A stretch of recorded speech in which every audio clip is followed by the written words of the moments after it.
Welcome back to Shipfaced, everybody. Don't forget to like and subscribe for this and more videos.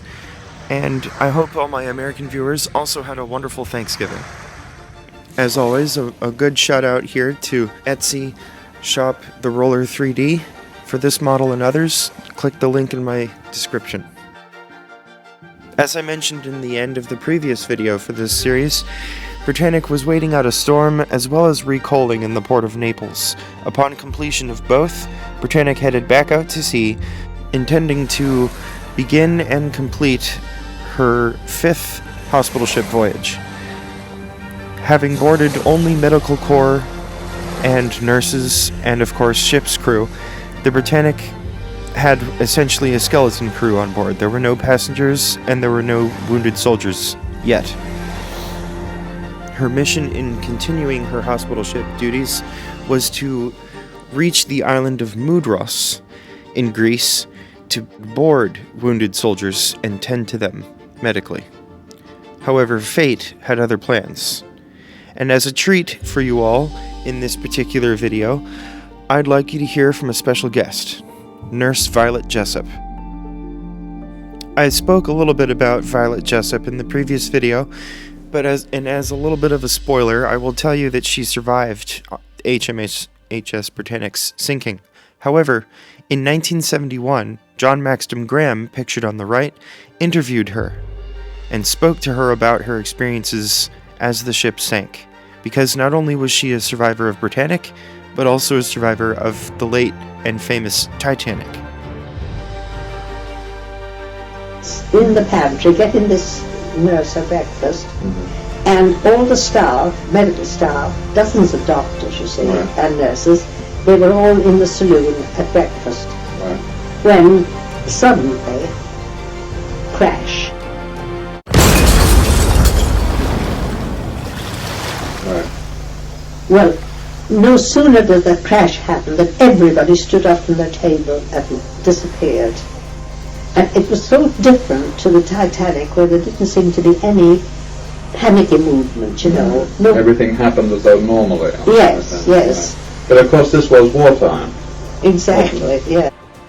Captain Bartlett immediately ordered all watertight doors to be closed, even though they would not be able to be closed because Britannic lost partial power as a result from the explosion of the mine.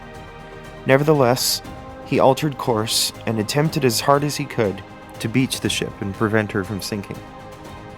So it's important to note that as a result from that explosion which Nurse Jessup just described with the mine, Britannic's hull bent and warped, which in turn damaged the forward mast. And as a result of the bending and warping, the forward mast snapped at the highest point, which meant that the radio operations for the telegram were hindered.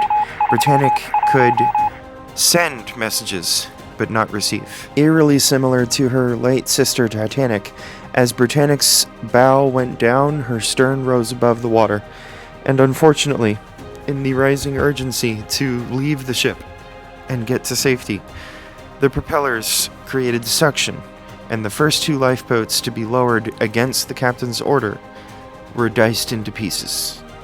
A total of 30 people lost their lives. These were the only casualties Britannic took down with her.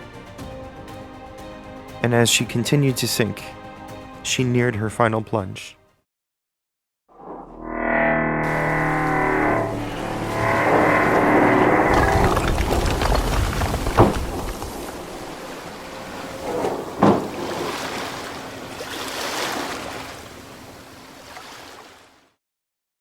So this next picture here is an actual picture of the remains of Britannic in eerie smoke from the steam that was left behind. Let's hear some final remarks from Violet Jessup. She was such a big ship too, Yeah. see. Yeah. They don't, it's extraordinary, but neither of the ships that I've been sinking on have... and very few people can say that, by the way. Yeah. specialising in sinking, Yeah. have ever behaved badly, they've all been, gone down as ladies. HMHS Britannic took 58 minutes to sink after colliding with a mine on November 21st, 1916. Just a few hours later, HMS Scourge and HMS Heroic came to the scene to pick up Britannic's 1,030 survivors. Though the story of the Olympic-class liners came to an end, the story of the Great War, the First World War, continued. And that's a wrap on the Britannic, everyone. Thank you so much for tuning in and watching.